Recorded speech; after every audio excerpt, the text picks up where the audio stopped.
सावित्रीबाईंचा photo आपल्यातली वैज्ञानिक दृष्टी आणि मुलींनी ते त्यांच्या कृतीतून हे सिद्ध केलं आहे.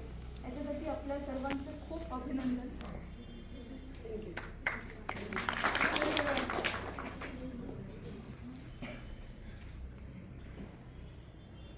जेव्हा मॅडमनी प्रस्तावना दिली आपल्याला विज्ञानाची, विज्ञान म्हणजे काय, त्याच्यामध्ये त्यांनी एक संक्षिप्त रूपानं आपल्यासमोर एक तो संदेश मांडलेला आहे. पण तरी त्याच्यात थोडा खोलात जाण्याचा प्रयत्न करते. पहिलं म्हणजे आपल्याला तर विज्ञान म्हणजे काय हे समजून घेतलं पाहिजे. आपण विज्ञान रोज शिकतो. मॅडमनी सांगितलं तसं विज्ञानाच्या सगळ्या गोष्टी आपण रोज वापरतो. सकाळी उठल्यापासून आपल्या मोबाईलवरती जो अलार्म असतो त्याच्यामध्ये एक मशीन आहे.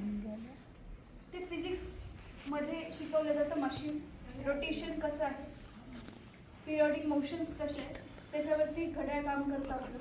त्याच्यापासून आपल्या दिवसाची सुरुवात होते. त्याच्यानंतर आपण आंघोळ करतो तेव्हा गुरुत्वाकर्षणावर खाली पडणारं पाणी आपल्या बकेटीमध्ये येतं. ती जी बकेट बनलेली आहे ती प्लास्टिकपासून बनलेली आहे. प्लास्टिक म्हणजे एक पॉलिमर आहे, कंपाऊंड आहे. ते कंपाऊंड कसं तयार होतं हे आपल्याला केमिस्ट्री शिकवते. त्याच्यानंतर सगळे जे आपण अन्नपदार्थ खातो याच्यामध्ये केमिस्ट्री आहे, त्याच्यामध्ये प्रोटीन्स आहे, विटॅमिन्स आहे. पाणी पितो त्याच्यामध्ये हायड्रोजन आणि ऑक्सिजन मिळून एक रिएक्शन तयार होऊन ते झालेलं आहे. त्यामुळे आपण आपल्याही नकळत विज्ञानाच्या सतत वावरत असतो, त्याच्या जवळ वावरत असतो. पण तरी सुद्धा विज्ञान काय आहे हे आपल्याला प्रत्येक वेळेस कळतं असं नाही. तर विज्ञान म्हणजे काय, किती विषय तर आहे आपल्याला वाटत असेल, पण विज्ञान ही विचार करण्याची पद्धत आहे. जेव्हा तुम्ही कुठल्याही गोष्टीला स्वीकारता, ते स्वीकारताना आपण कुठल्या मुद्द्याच्या आधारावरती ते स्वीकारतो, कसं स्वीकारायचं, कसा विचार करायचा, कोणते प्रश्न विचारायचे, हे विज्ञान सांगतं. विज्ञानामध्ये आपण काय शिकतो आपल्या पुस्तकामध्ये, की एक एक्सपेरिमेंट करतो, आपण एक प्रयोग करतो. प्रयोग करताना आपण काही स्टेप्स पाळतो, राईट. आणि त्याच्यानंतर आपल्याकडे कन्क्लुजन येतं, निष्कर्षापर्यंत पोहोचतो. सो एक्सपेरिमेंटपासून कन्क्लुजनपर्यंत पोहोचण्याची जी पद्धत आहे, जो प्रवास आहे, जी प्रक्रिया आहे, ती म्हणजे विज्ञान. बरं, विज्ञान हे तिथेच थांबत नाही, हे तिथून सुरू होतं. त्याच्यासोबत आपल्याला विज्ञान शिकवतं की क्रिटिकल थिंकिंग काय, चिकित्सक विचार कसा करायचा, प्रश्न का विचारायचे, लॉजिकल थिंकिंग. प्रत्येक आपल्या गोष्टीच्या मागे, प्रत्येक आपल्या विचाराच्या मागे, आपल्या प्रत्येक कृती मागे विचार असला पाहिजे, रिझन्स असले पाहिजे, हे विज्ञान शिकवतं. आणि म्हणून आपण जर बघितलं, आणि अजून एक विज्ञानाची एक गोष्ट जी आहे की जेव्हा आपण एक्सपेरिमेंट करून कन्क्लुजनपर्यंत पोहोचतो ना, हे कन्क्लुजन पण फायनल नसतं, ते पण बदलत राहतं.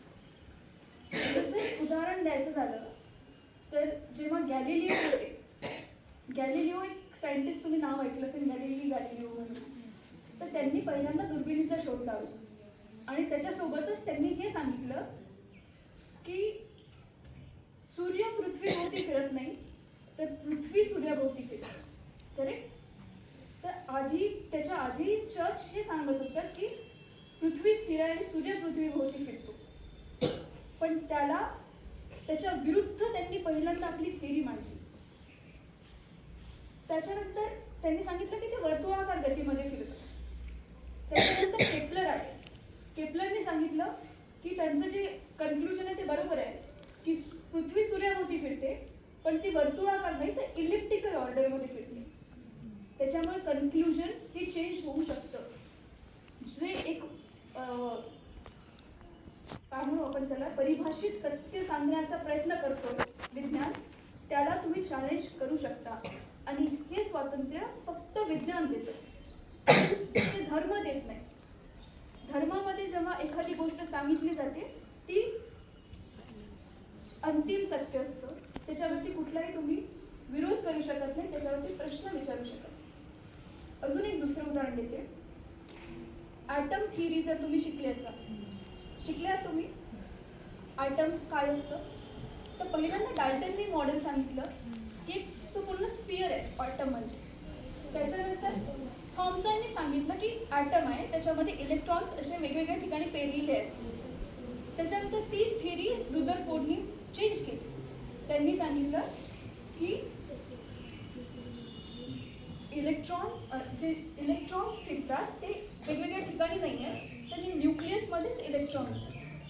आणि त्याच्यानंतर जी शेवटची थिअरी बोरने दिली त्याच्यामध्ये सांगतात की न्यूक्लियस आहे आणि त्याच्या भोवती इलेक्ट्रॉन्स फिरतात. सांगण्याचं तात्पर्य हे की विज्ञान हे बदलत राहतं, येणारा नवीन बदल ते स्वीकारत राहतं.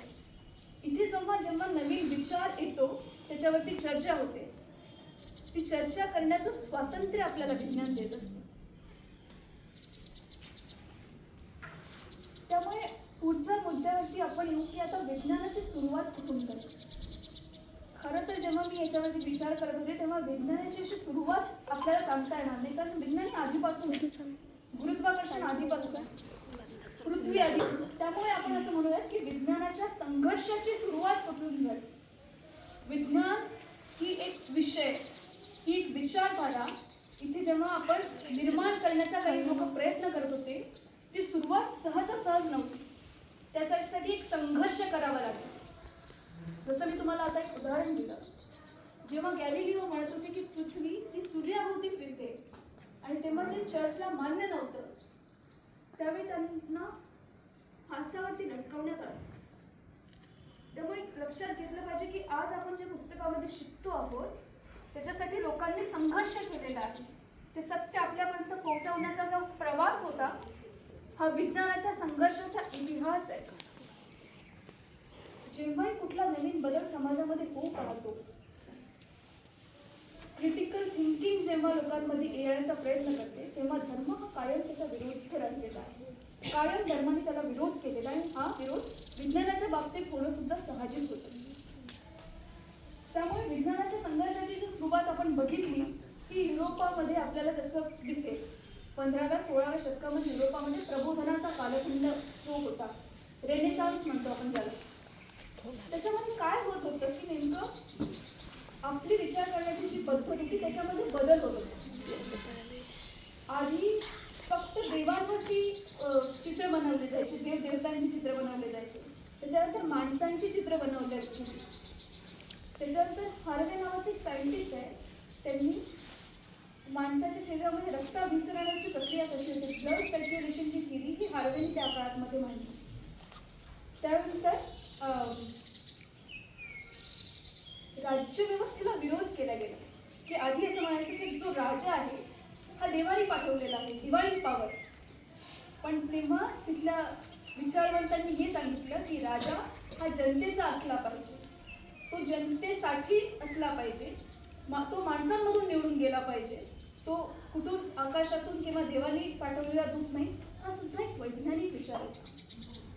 त्यामुळे विज्ञान हे फक्त आपल्या प्रयोगशाळांपुरतं मर्यादित नाही, ते आपल्या जीवनाच्या सर्व अंगांवरती त्याची व्याप्ती आहे.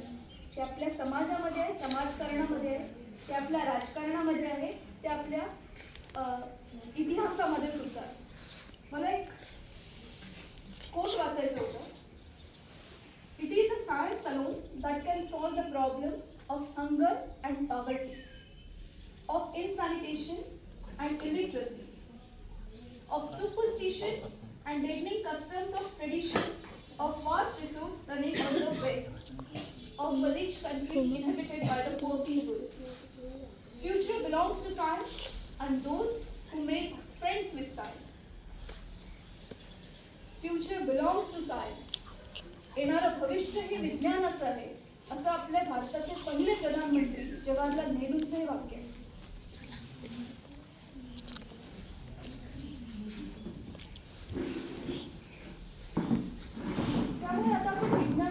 बघितली त्याच्यानंतर समजा मी भारताकडे आलो आणि भारतामध्ये विज्ञानाचा काय एकंदर प्रवास होता तो समजून घेतला, तर आपल्याकडे सुद्धा बरेच शोध लागलेले आहेत. जसं सूक्ष्मज्ञानाचा शोध हा भारतामध्ये लागलेला आहे, योगाचा शोध, आयुर्वेद, त्याच्यानंतर वेगवेगळ्या सर्जरी करण्याचं सुद्धा जे तंत्रज्ञान आहे ते आयुर्वेदामध्ये सांगितलेलं आहे.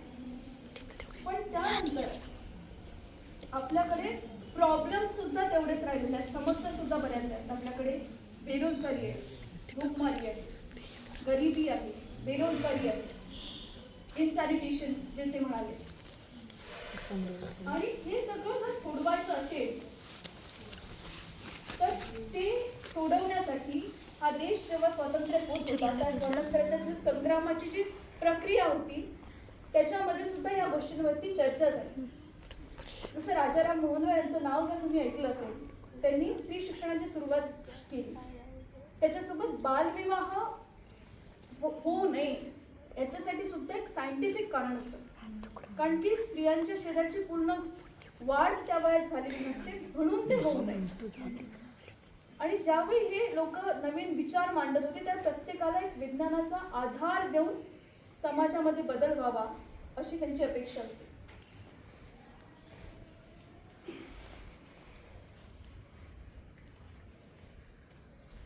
आता मी थोडं एक विज्ञान आणि वैज्ञानिक दृष्टिकोन ह्याच्यामधला आपण जसं तफावत समजण्याचा प्रयत्न केला, जसं मॅडमने आपल्याला मगाशी सांगितलं. आपण विज्ञान तर रोज शिकतो आहोत, पण आपण वैज्ञानिक दृष्टिकोन स्वीकारला आहे का? तर विज्ञान हे एक शास्त्र आहे, एक टूल आहे, आणि वैज्ञानिक दृष्टिकोन हे टूल कसं वापरायचं हे शिकवतं. त्याच्यामुळे आज विज्ञानाचे जे आविष्कार झालेले आहेत, आपल्या घरी कुठलाही लॅपटॉप आणला, कुठली नवीन वस्तू आणली, जी स्पोर्ट्सची बाईक आणली, कार आणली, त्याची आपण पूजा करतो. किंवा नासा जेव्हा एखादा यान बनवतं ते लॉन्च करण्याच्या आधी पूजा घालतं. इथे सायन्स तर आहे, पण सायंटिफिक टेम्पर मिसिंग आहे. सायंटिफिक प्रक्रिया जी आहे विचार करण्याची ती मिसिंग आहे. त्याच्यामुळे आपल्या गाडगे बाबांनी सांगितलं की सत्यनारायण घालून तुमच्या समस्या संपणार नाही. त्याच्यावर तुम्हाला काम करावं लागेल, त्यासाठी तुम्हाला शिकावं लागेल, त्याच्यामधून मार्ग काढावे लागतील. जसं तुकारामांनी सांगितलं, नवसे कन्या पुत्र होती तर का करणे लागे पती. नवसारी जर मुलं होणार असतील तर लग्न करण्याची गरज नाही. कुठेतरी धर्माच्या माध्यमातून सामाजिक दृष्टिकोन, वैज्ञानिक दृष्टिकोन रुजवण्याचा ही माणसं प्रयत्न करत होती. आणि ही परंपरा भारतामध्ये सुरुवातीपासून आहे. जसं तुम्ही एक नाव ऐकलं असेल, चारवाक म्हणून. चारवाक हे जुन्या काळातले एक ऋषी होते. तर त्यांनी सांगितलं की वादाची परंपरा, विचारांची परंपरा, आणि तुम्ही डिबेट अँड डिस्कशन करू शकता. त्यांनी नास्तिकवादाचे शिरोमणी म्हणतात त्यांना. त्यामुळे तो सुद्धा एक वैज्ञानिक दृष्टिकोनाच्याच बरोबरीचा नास्तिकवाद होता. त्यामुळे ही परंपरा भारतामध्ये राहिलेली आहे. पण तरी सुद्धा तुम्ही बघाल की आपण आपले ज्या समस्या आहेत, आज भारत ज्या समस्यांमधून जात आहोत, त्यासाठी हा आपला वैज्ञानिक दृष्टिकोन आपण वापरू शकलेलो नाही.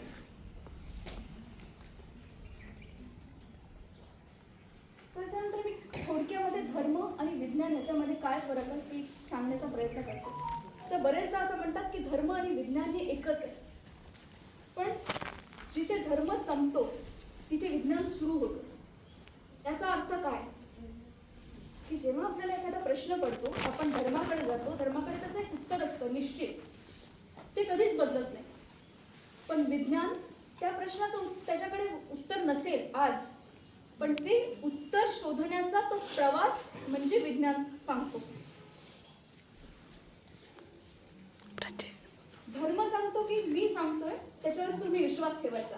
विश्वास हे धर्माचं मुख्य आहे. सायन्स म्हणतो की हे प्रूफ आहे म्हणून तुम्ही याच्यावरती विश्वास ठेवायचा. धर्माला प्रत्येक गोष्टीची उत्तरं माहिती असतात. विज्ञानाकडे काही प्रश्नांची उत्तरं माहीत नसेल, पण ते शोधण्याचा तो प्रवास म्हणजे विज्ञानाचा प्रवास असतो. आणि आज तुम्ही जर बघितलं असेल की धर्माचा प्रचार करण्यासाठी सुद्धा विज्ञानाचा वापर होतो. तुम्ही सकाळी समजा टीव्ही लावली तर त्याच्यावरती तुम्हाला बरेच चॅनल्स दिसतील जे तुम्हाला सांगतात की जग मिथ्या आहे आणि ब्रह्म सत्य आहे. जी माणसं ही बोलतात ना, ती ज्या लाऊडस्पीकरनी बोलतात त्याच्यावरती लाईट वेव्स, साऊंड वेव्स असतात.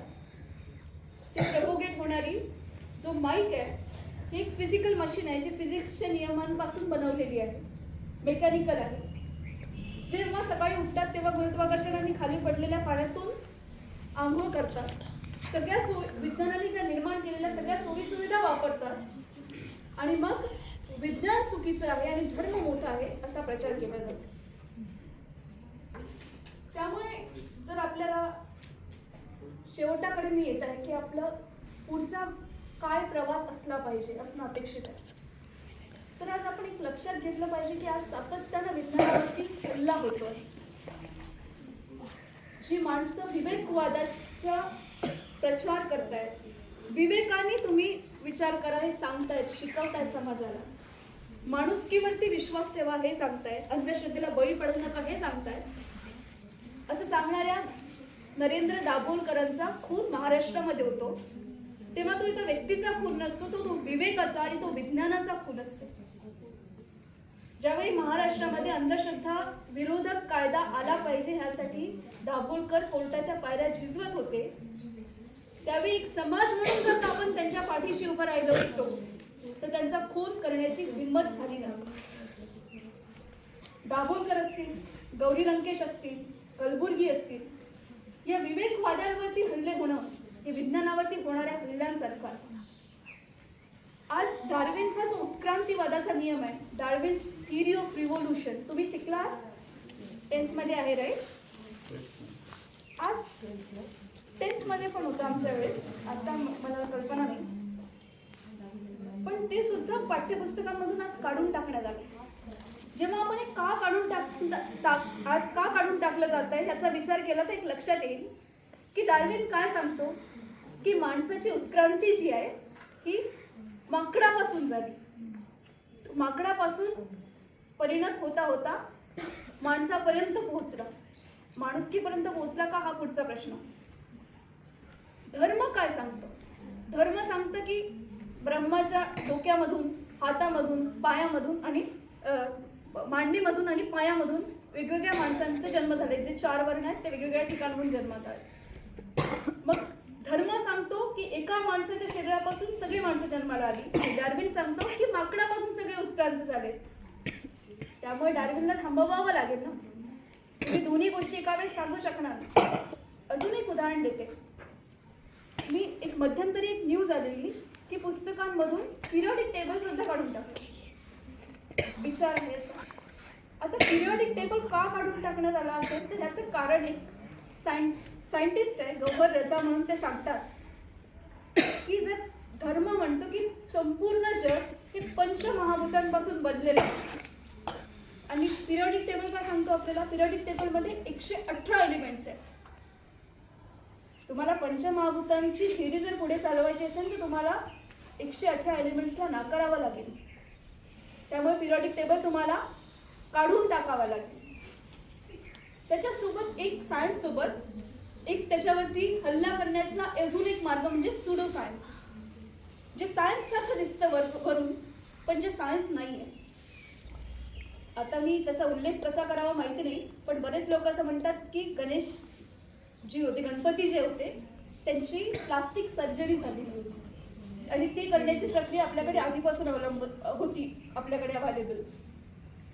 पहिली गोष्ट तर ही आहे की ती प्लास्टिक सर्जरी नाही आहे, ते ऑर्गन ट्रान्सप्लांट आहे. हे तुम्हाला कळतं यातला फरक, राईट? एक नवीन ऑर्गन एका बॉडीवरती आणून बसवलेलं आहे म्हणजे ते ऑर्गन ट्रान्सप्लांट आहे. आता हे कितीपत सायंटिफिक असू शकतं याच्यावरती आपण साधा विचार केला पाहिजे. आपण करू शकतो राईट की हत्तीचं डोकं केवढं, माणसाचं डोकं केवढं, हे दोन मिळवणं, फिट होणं शक्य आहे का? मग असंच आपण एक साधा विचार करून ज्या प्रश्नाचं उत्तर आपल्याला इतक्या सहजपणे मिळतं, जसं तुम्ही नाही म्हटलं तर इतक्या मोठ्या स्तरावरून असे गैरसमज जेव्हा संवैधानिक पदावरती बसणारी माणसं पसरवत असतात त्यावेळी या देशातलं विज्ञान खरंच धोक्यामध्ये असतं. त्यामुळे आपला प्रवास जो आहे हा कठीण आहे.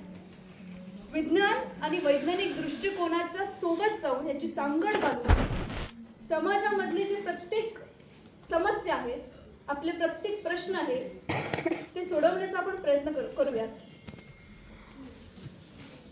आणि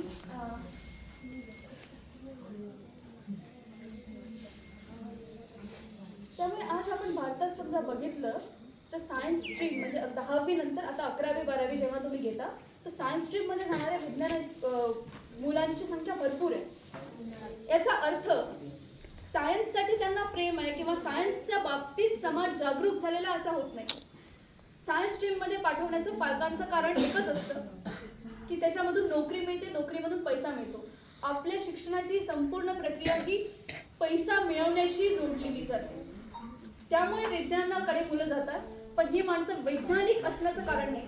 कारण आजही आपण लग्न करताना कुंडली पाहतो, लग्न करताना जात बघतो, जी पूर्णपणे अनसायंटिफिक आहे, ज्याला कुठलाही वैज्ञानाचा आधार नाही.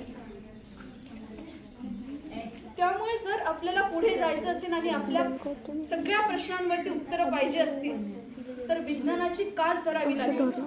पुस्तकातलं विज्ञान आपल्या डोक्यामध्ये आणि आपल्या दैनंदिन आयुष्यामध्ये आणलं पाहिजे.